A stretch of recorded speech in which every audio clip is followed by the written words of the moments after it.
आज मकर संक्रांति महाकुंभ 2025 के परम पावन अलौकिक आभा से युक्त इस परम शुभ अवसर पर समस्त देशवासियों का टीचर्स क्लास वे यूट्यूब चैनल पर हार्दिक स्वागत करते हैं। अपने राष्ट्र के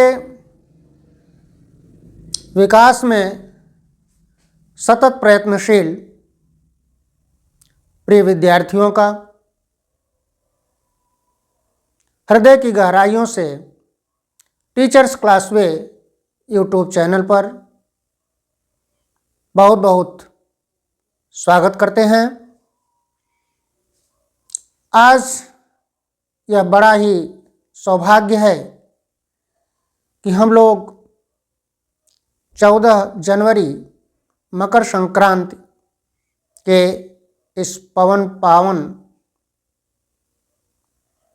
शुभ अवसर पर, जो कि अलौकिक दिव्यता से युक्त महाकुंभ इस वर्ष लगभग 144 वर्ष के बाद इस भारतीय संस्कृति को एक नई दिशा, एक नई गति प्रदान करने के लिए यह महाकुंभ हम सब के लिए एक मार्गदर्शक के रूप में यह 1 महीने का शुभ अवसर प्रदान कर रहा है। इस शुभ अवसर पर अमृतमयी वाणी का श्रवण बड़े ही सौभाग्य से लोगों को प्राप्त होता है। आज इसी शुभ अवसर पर हम कक्षा 10 संस्कृत पद्य पीयूषम के जिव्याद भारतवर्षम नामक पाठ में पूर्ण रूपेण भारत देश की, अपने राष्ट्र की प्राकृतिक सौंदर्य, प्राकृतिक छटा, प्राकृतिक आभा का वर्णन देखेंगे। इस पाठ को जिस परम मनीषी विद्वान के द्वारा रचा गया है, उनका नाम है डॉक्टर चंद्रभानु त्रिपाठी।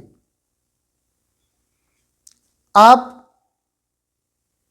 फतेहपुर के निवासी रहे हैं, लेकिन आपकी शिक्षा दीक्षा पूर्ण रूपेण प्रयाग में ही हुई।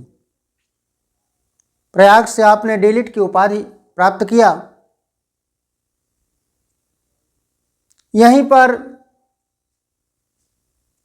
इलाहाबाद डिग्री कॉलेज, जिसको एडीसी के नाम से जानते हैं, उसमें आप विभागाध्यक्ष के पद पर रहे। वहाँ से अवकाश ग्रहण करने के पश्चात आप श्री गंगानाथ झा, जो कि शोध का कार्य कराता है, वहाँ पर भी आपने अध्यापन के कार्य के रूप में एक मार्गदर्शक की भूमिका का निर्वहन किया। माननीय त्रिपाठी जी के द्वारा यह जो रचना आप देख रहे हैं, यह गीताली नाम की एक इनकी रचना है, जो कि उत्तर प्रदेश शासन के द्वारा पुरस्कृत है। इस आधुनिक युग के कालिदास इनको कहा जाए तो अतिशयोक्त नहीं है, क्योंकि जितना बढ़िया ढंग से गेय पद में इन्होंने अपने राष्ट्र की महिमा का वर्णन किया है, अपने देश की प्राकृतिक छटा का, अपने देश के प्राकृतिक सौंदर्य का वर्णन किया है, यह अभी आप इस श्लोक के माध्यम से देखेंगे तो आपको पूर्ण रूपेण स्पष्ट हो जाएगा। यह जो वास्तव में श्लोक है, देख रहे हैं कि पहली ही लाइन इसमें संकेत कर रहा है कि भारतवर्षम राष्ट्रम जिव्यात चिरकालम स्वाधीनम। पाठ का नाम ही दे दिया गया जिव्यात भारतवर्षम, यह हमारा भारत देश अमर रहे। जिव्यात शब्द जो है अमरता का प्रतीक है। अपने राष्ट्र की अमरता के विषय में हमारे माननीय त्रिपाठी जी के द्वारा कितना सुंदर गेय पद में वर्णन किया गया है। मैं अभी आपको अच्छे ढंग से इन श्लोकों को सस्वर वाचन के माध्यम से भी श्रवण कराऊंगा। आप देखेंगे, आपको लगेगा कि वास्तव में ज्ञान की गंगा की धारा माननीय त्रिपाठी जी के द्वारा इन श्लोकों के माध्यम से बहाई गई है। मैं आपके सामने सस्वर वाचन कर रहा हूँ। पहले इसको अच्छे ढंग से हम लोग श्लोक को एक एक शब्द को अच्छे ढंग से समझने का प्रयास करें, उसके बाद इसकी विस्तृत व्याख्या हम आपके समक्ष प्रस्तुत करते हैं। देखा जाए, भारतवर्षं राष्ट्रं जिव्यात् चिरकालं स्वाधीनं सन्मित्रं भूयाच्च समृद्धं जियात् शत्रुविहीनं हिमगिरिरस्य किरीटो मौले अरुणकिरणमणिमाली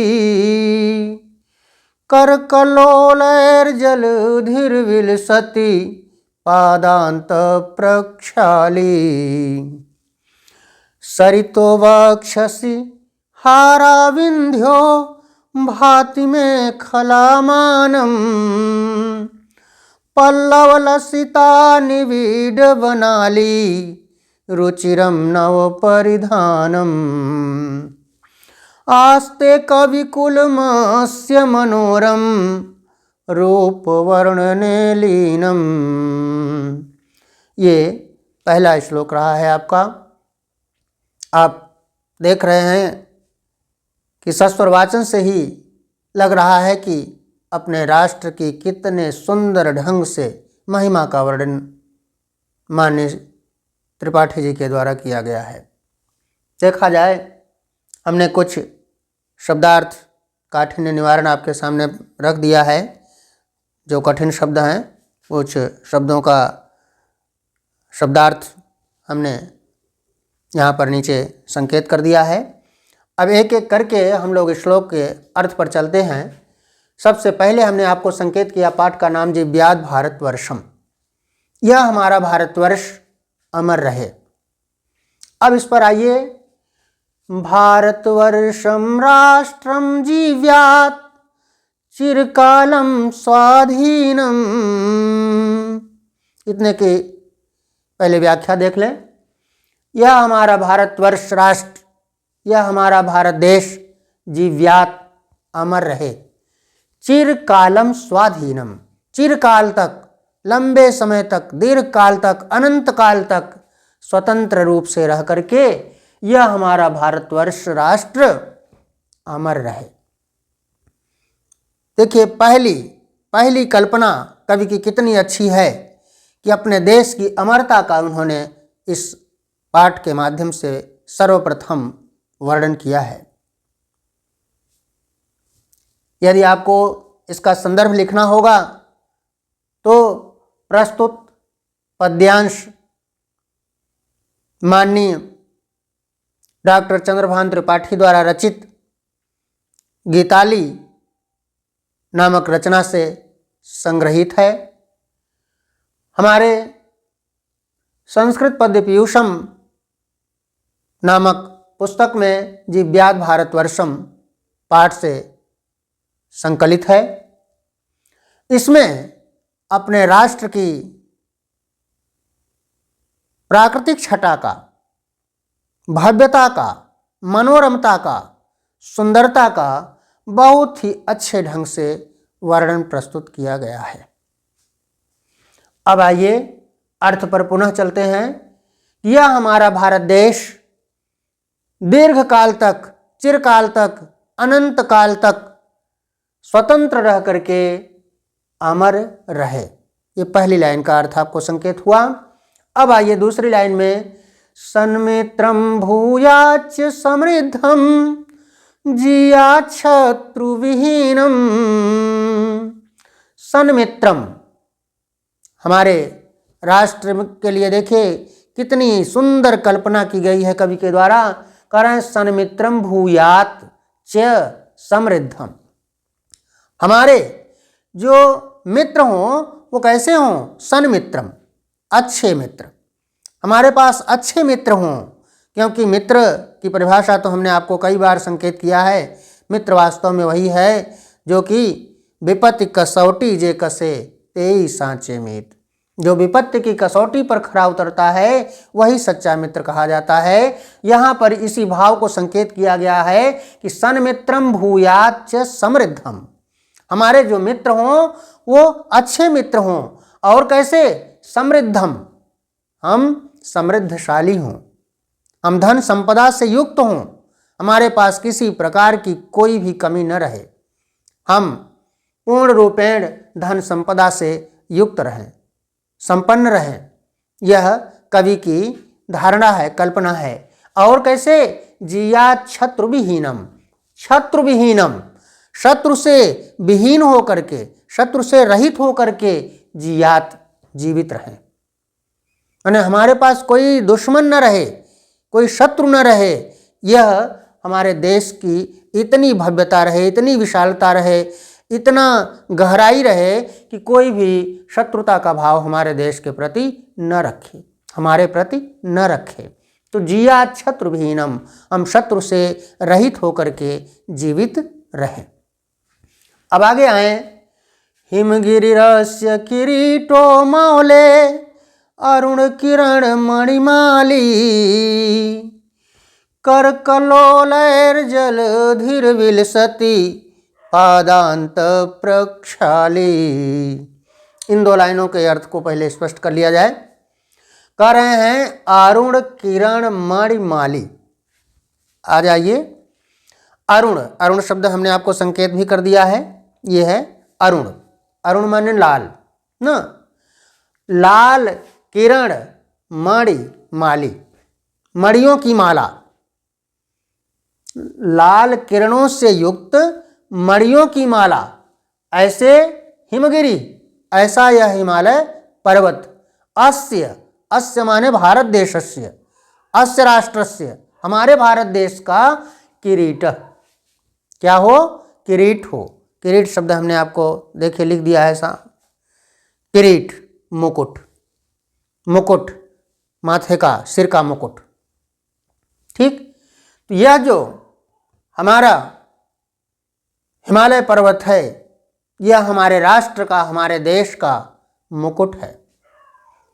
कितनी सुंदरता है, कितनी भव्यता है हमारे राष्ट्र में कि जिस राष्ट्र के मुकुट के रूप में, सिर पर मुकुट के रूप में हिमालय पर्वत, जो कि पर्वतों का राजा कहा जाता है, वह हमेशा अपने राष्ट्र के लिए क्या काम कर रहा है? मुकुट का काम कर रहा है। वो कैसा है? उसकी विशेषता क्या है? अरुण किरण मणिमाली, अपने लाल किरणों से युक्त मणियों की माला वाला। लाल किरणों से युक्त, देखिए कितनी विशेषता है आपने हिमालय पर्वत की, कि लाल किरणों से युक्त मणियों की माला वाला जो यह हिमालय पर्वत है, नगाधिराज है, यह हमारे देश के माथे का मुकुट है। कितनी सुंदर लाइन लिखा है कवि ने। फिर आगे आए, कर कल्लोलैर जलधि विलसति। कर कल्लोल, कर कल्लोल शब्द हमने लिख दिया है लहर रूपी हाथों से। कर कल्लोलई, जलधि, जलधि माने समुद्र, विलसत सुशोभित होता है, विलसत शब्द है ना, भांति आया है, विलसत सुशोभित होता है। पादांत प्रक्षाली, पादांत शब्द लिखा है, पाद माने पैर के अंतिम भाग को, प्रक्षाली धोता है। कितना भाग्यवान हम आप हैं, इस देश में जन्म पाए हैं कि जिस देश को क्या यह जो जलधि है, समुद्र है, वह पैर के अंतिम भाग को हमेशा प्रक्षाली धोता रहता है। यह राष्ट्र देखिए कितना सम्मान से युक्त है, कितना विशेषता से युक्त है कि कर कल्लोलैः जलधि विलसति। कर कल्लोलैः, अपने लहर रूपी हाथों से, यह जो हमारा समुद्र है, आप जानते हैं कि हमारा राष्ट्र सब ओर से समुद्रों से घिरा हुआ है। कितनी सुंदर सी विशेषता है अपने देश की कि यह जो समुद्र है, ये अपने लहर रूपी हाथों से हमारे राष्ट्र के पैर के अंतिम भाग को प्रक्षाली धोता रहता है। कितना सुंदरता से युक्त यह राष्ट्र है, कितना मनोरम है। आप शब्दों से ही देख रहे हैं कवि की विद्वता का कितना सुंदर यहाँ पर बुद्धि दृष्टिगोचर हो रही है। यह इन शब्दों के माध्यम से अपने आप स्पष्ट हो रहा है।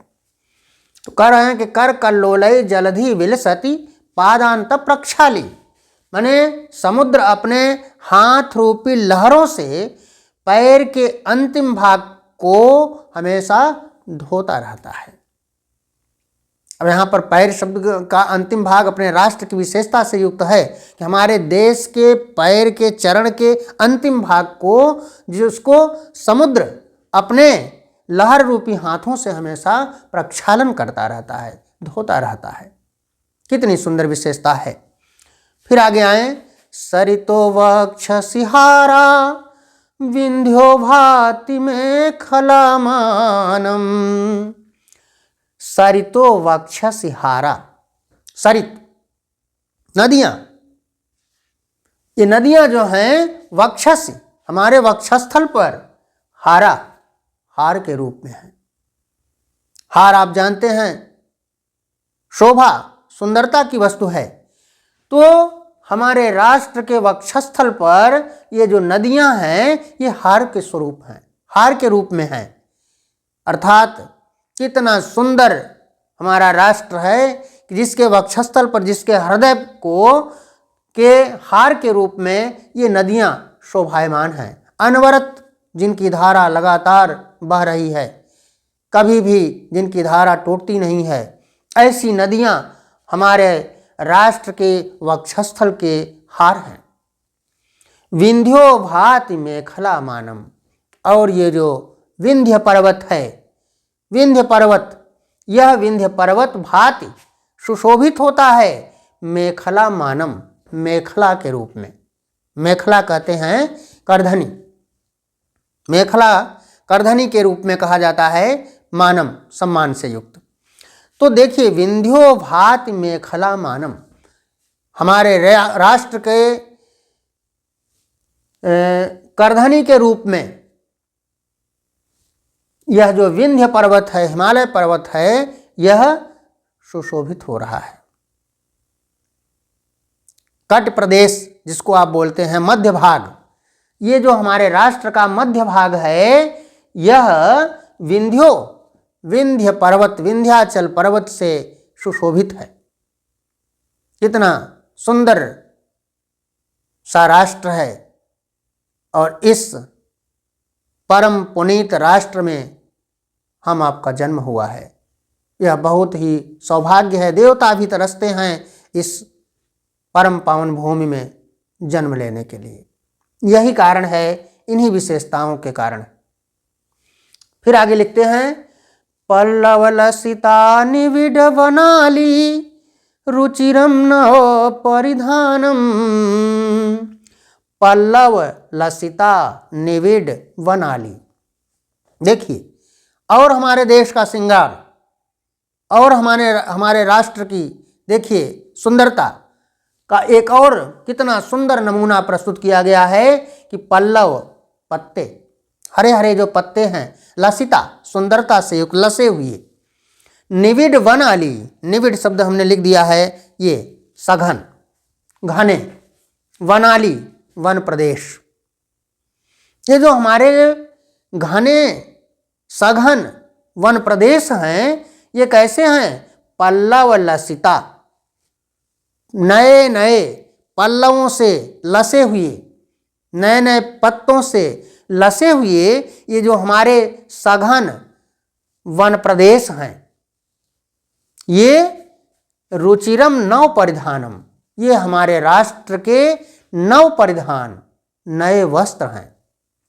देखिए, हमारे राष्ट्र का श्रृंगार वस्त्र ही मनुष्य की शोभा माना जाता है। तो हमारे राष्ट्र की शोभा के रूप में क्या है? हमारे राष्ट्र के परिधान के रूप में, वस्त्र के रूप में कौन है? पल्लव लसिता निविड बनाली। सुंदर सुंदर घने घने जो वन प्रदेश हैं ये अपने नए नए पत्तों से लसे हुए हमारे राष्ट्र के लिए नए परिधान के रूप में, नए वस्त्र के रूप में सुंदरता को प्रदान करते हैं, भव्यता को, मनोरमता को प्रदान करते हैं। इसीलिए कहा जाता है कि वृक्ष की, वनों की बहुत अधिक महत्ता होती है। इनको इसीलिए पुत्र के समान इनकी महत्ता माना गया है। आप देख रहे हैं यहाँ पर सीधे कितना सुंदर इनको पिरोया गया है कि हमारे राष्ट्र का जो परिधान है, वस्त्र है, वो कौन है? वो हमारे सघन वन प्रदेश जो कि नए नए कोपलों से, नए नए पत्तों से लसित हैं, सुशोभित हो रहे हैं। ये हमारे राष्ट्र के लिए सुंदर नए परिधान हैं, वस्त्र हैं। फिर अंतिम में आ जाइए, आस्ते कविकुलमस्य मनोरम रूपवर्ण लीनम। आस्ते कविकुलम अस्य, अस्य शब्द आया है भारत राष्ट्रस्य। कह रहे हैं कि कवियों का कुल मनोरम, सुंदर, रूप वर्णने लीनम, इस हमारे देश के रूप माने सौंदर्य का वर्णन करने में हमेशा लीन है। कौन? कविकुलम, हमारे कवियों का कुल, हमारे विद्वान कवि लोग, हमारे जो विद्वत समाज के लोग हैं, ये हमारे राष्ट्र के सुंदर रूप का वर्णन करने में हमेशा लीन है। आस्ते शब्द लिखा, ये रहा हमारे राष्ट्र की विशेषता। पहले श्लोक के माध्यम से ही आप देख रहे हैं कि कितना सुंदर ढंग से वर्णन किया गया है, कितनी विशेषताएं अपने राष्ट्र की, कितनी भव्यता अपने राष्ट्र की आपके सामने रखा गया है। आप देख ही रहे हैं, पढ़ने से ही लग रहा है कि कितना सुंदरता है, कितना अपने देश की विशेषता है। एक बार मैं पुनः श्लोक आपके सामने सस्वर वाचन करके पढ़ रहा हूँ। एक बार पुनः आप ध्यान से सुन लें और अर्थ पूर्ण रूपेण, हमें पूर्ण विश्वास है कि आपको तैयार हो गया होगा, आपने अच्छे ढंग से समझ भी लिया होगा। मैं ये कहना चाहता हूँ कि केवल हमारे कक्षा 10 के विद्यार्थियों तक ही ये स्थिति सीमित नहीं है, ये हमारे समस्त राष्ट्र के एक एक विद्वान, चाहे वो बालक कह लीजिए, चाहे मनीषी कह लीजिए, चाहे एक एक नागरिक कह लीजिए, सब के लिए ये श्लोक बहुत ही महत्वपूर्ण है, अपने राष्ट्र की विशेषता से युक्त है। कोई एक सीमित कक्षा 10 के विद्यार्थियों तक सीमित नहीं है।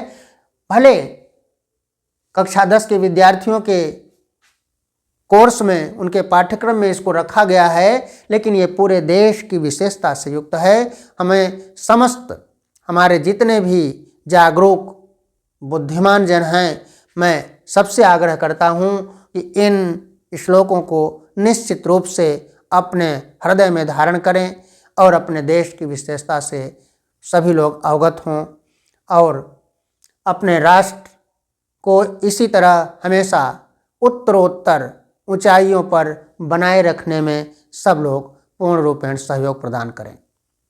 एक बार पुनः मैं सस्वर वाचन करके अपने वाणी को विराम देता हूँ। फिर अगले भाग में अगले श्लोकों को मान्य त्रिपाठी जी के द्वारा रचित श्लोकों को हम आपके सामने रखेंगे। भारतवर्षं राष्ट्रं जीव्यात् चिरकालं स्वाधीनं सन्मित्रं भूयाच्च समृद्धं जीयात् शत्रुविहीनं हिमगिरिरस्य किरीटो मौले अरुणकिरणमणिमाली करकल्लोलैर्जलधिर्विलसति पादान्तप्रक्षाली सरितो वक्षसि हारा विन्ध्यो भाति मेखलामानं पल्लवलसिता निविडवनाली रुचिरं नवपरिधानम् आस्ते कविकुलमस्य मनोरम रूपवर्णने लीनम। मैं अपने राष्ट्र को शत शत नमन वंदन प्रणाम करते हुए अपने वाणी को विराम देता हूँ। सबको बहुत बहुत धन्यवाद।